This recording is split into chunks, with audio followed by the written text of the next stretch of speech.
Friends, welcome back to my channel. आज मैं आपको कॉमन साइज बैलेंस शीट से रिलेटेड एक क्वेश्चन बताऊंगी।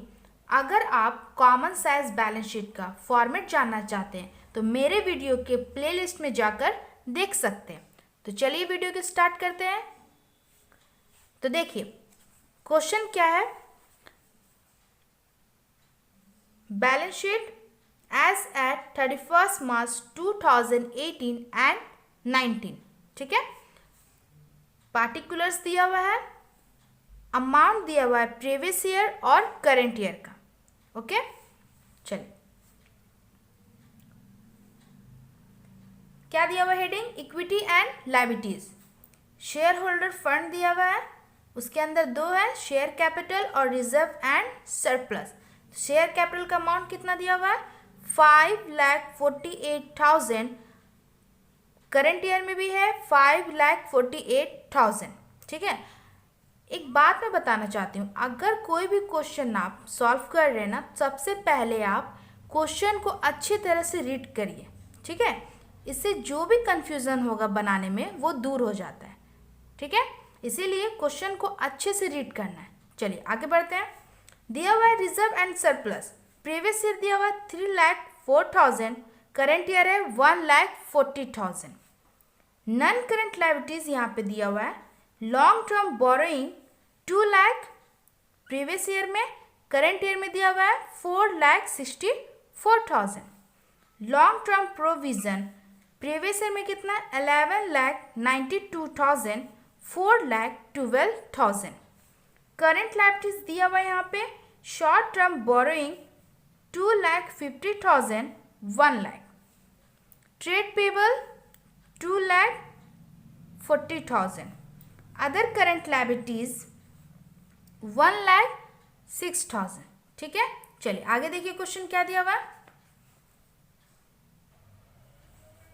उसके बाद क्या दिया हुआ है, शॉर्ट टर्म प्रोविजन 46,000, 10,000। ठीक है, यहाँ पे टोटल करके दिया हुआ है।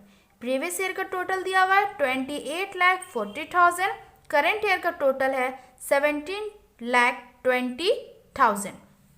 अब बात करते हैं असेस्ट का। असेस्ट कितना दिया हुआ है, देखिए नॉन करंट असेस्ट के अंदर दो आइटम्स दिया हुआ है यहाँ पे।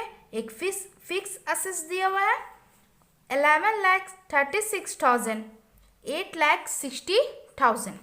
नॉन करंट इन्वेस्टमेंट यहाँ पे दिया हुआ है 12,000, 8,000। ठीक है, करंट असेस्ट के अंदर क्या क्या आइटम्स दिया हुआ है यहाँ पे, इन्वेंट्रीज मतलब स्टॉक 8,52,000, 4,32,000। Trade receiver 6,60,000, 2,80,000।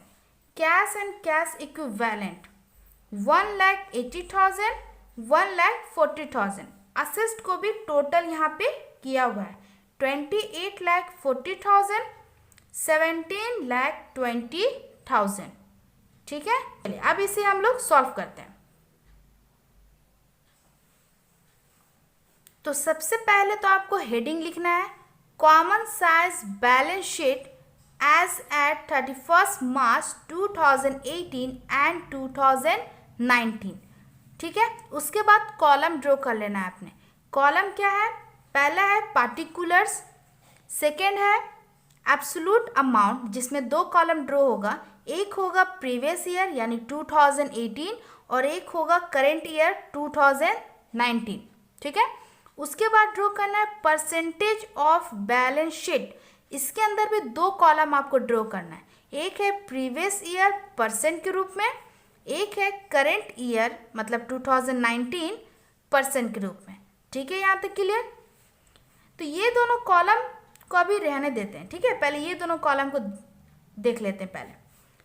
तो जैसे जैसे क्वेश्चन में था वैसे मैंने क्या किया, यहाँ पे लिख दिया है जो भी था क्वेश्चन में। क्वेश्चन में आपका इक्विटी एंड लायबिलिटीज था, वैसे ही मैंने लिख दिया यहाँ पे।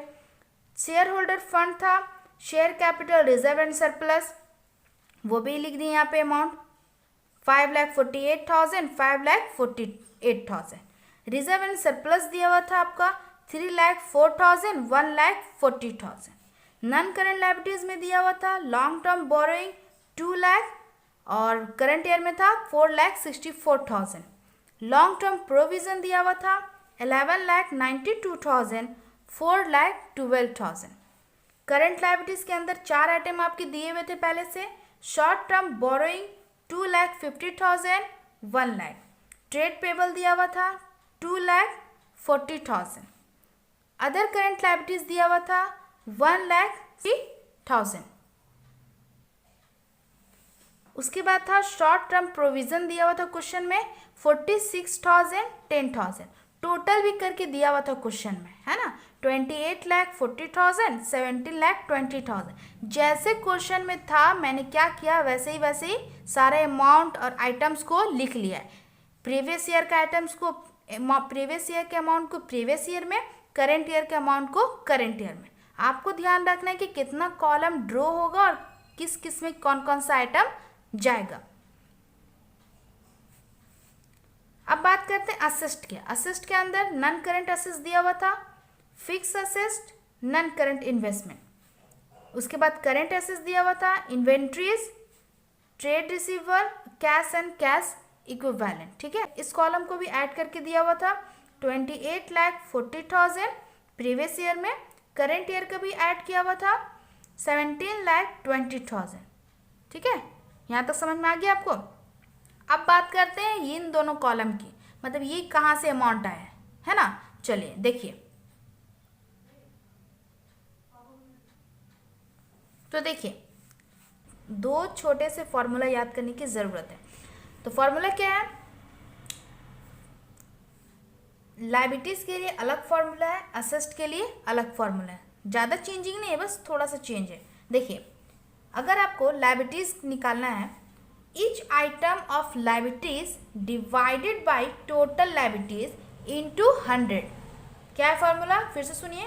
Each items of liabilities divided by total liabilities into 100। ये लायबिलिटीज़ के लिए, ठीक है। अब असेस्ट का देखिए, each item of asset divided by total asset into 100। जब लायबिलिटीज़ का निकालेंगे तो लायबिलिटीज़ का अमाउंट पुट करेंगे, जब असेस्ट का निकालना होगा तो असेस्ट का अमाउंट पुट करेंगे। ठीक है, तो सबसे पहले हम लोग निकाल रहे हैं लायबिलिटीज़ का। तो लायबिलिटीज़ में सबसे पहले क्या दिया हुआ है, शेयर कैपिटल। शेयर कैपिटल का देखिए अमाउंट कितना है, सबसे पहले प्रीवियस ईयर का निकालिएगा, है ना, कंफ्यूज नहीं, एक पहले प्रीवियस ईयर का निकाल लेना है, देन उसके बाद करंट ईयर का निकालना है। तो प्रीवियस ईयर में कितना अमाउंट दिया हुआ है, 5,48,000। चलिए यहाँ पे लिखिए 5,48,000 डिवाइडेड बाई टोटल लायबिलिटीज़ है ना। तो टोटल लायबिलिटीज़ कितना दिया हुआ है आपका, 28,40,000। ध्यान दीजिए, टोटल लायबिलिटीज़ के बारे में बात करें, 28,40,000। तो लिख लीजिए 28,40,000 इंटू 100। ठीक है, इस कॉलम पे किए लायबिलिटीज़ वाले। हर एक लायबिलिटीज़ का शेयर कैपिटल कितना दिया हुआ था, 5,48,000 लिख लिया हमने यहाँ पे। टोटल लायबिलिटीज़ कितना था, 28,40,000 डिवाइड में था, डिवाइड में कर दिए इसे इंटू 100। ठीक है, चलिए अब इसे सॉल्व करते हैं। सॉल्व कीजिए, आंसर आएगा 19.3। ठीक है, ये आप डिवाइड करके देख लीजिएगा, आपका आंसर ये आएगा 19.3। तो यहाँ पे लिख लीजिए 19.3। एक और देखिए, reserve and surplus. Reserve and surplus कितना दिया हुआ था, 3,04,000। लिखिए यहाँ पे 3,04,000 डिवाइडेड टोटल लायबिलिटीज से ही करना है। टोटल लायबिलिटीज कितना है, 28,40,000। लिखिए यहाँ पे 28,40,000 इंटू 100। सॉल्व कर लेते हैं। चलिए 284 को आप जब 3,040 से डिवाइड दीजिएगा तो आपका आंसर निकलेगा 10.7। क्या निकला, 10.7।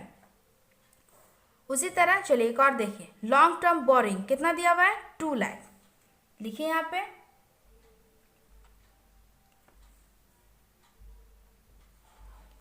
2 लाख लिख लिए, डिवाइडेड किसे डिवाइड देना है, टोटल लायबिलिटीज प्रीवियस ईयर का, क्योंकि हम पहले अभी हम प्रीवियस ईयर का निकाल रहे हैं ना, तो प्रीवियस ईयर का देखना है, करंट ईयर का नहीं, इसे इग्नोर करना है अभी। 28,40,000 लिख लीजिए, 28,40,000 40,000 इंटू 100। सॉल्व करिए। जब आप 284 को 2000 से डिवाइड दीजिएगा तो आपका आंसर निकलेगा 7। क्या निकलेगा?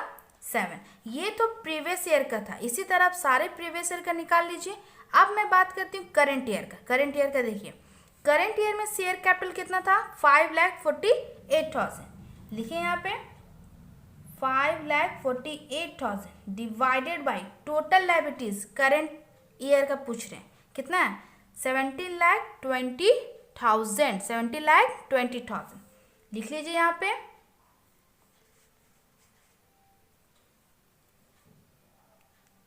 $70,20,000 इंटू 100। चलिए सॉल्व कीजिए इसको। 172 को 54,800 से डिवाइड देने पर आपका आंसर निकलेगा 31.9। ये 31.9, ठीक है। इसी तरह करंट ईयर का आपको क्या करना है? सारा निकाल लेना है। तो अब इसे ऐड करते हैं। देखिए आप सारे ऐड करोगे ना तो आपका आंसर आएगा 100, ठीक है। अगर 100 नहीं आ रहा इट मीन्स डैट कुछ यहाँ पे आपको डिवाइड देने में कुछ प्रॉब्लम हो रहा है। आपको 100 टोटल आना चाहिए, तब आपका बैलेंस शीट सही है, आपका आंसर आपने सॉल्यूशन सही किया है, ठीक है। अदरवाइज आपने रॉन्ग बनाया है। तो सारे ऐड करके आपको कितने आने चाहिए?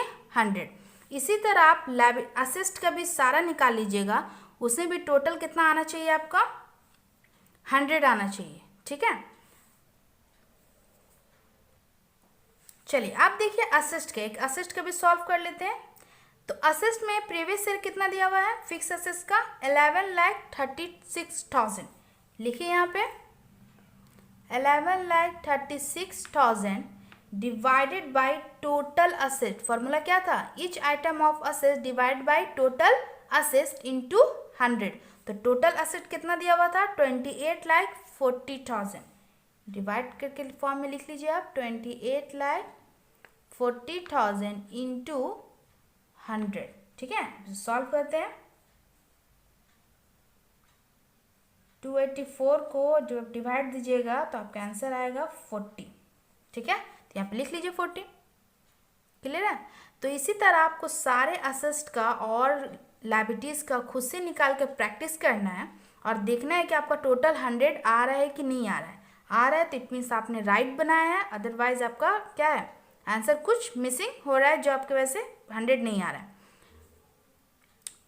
कॉमन साइज बैलेंस शीट से रिलेटेड एक क्वेश्चन, आई होप आपने अच्छे से समझा होगा इस क्वेश्चन को। तो मिलते हैं नेक्स्ट वीडियो में कुछ और इंटरेस्टिंग टॉपिक के साथ। See you in the next video.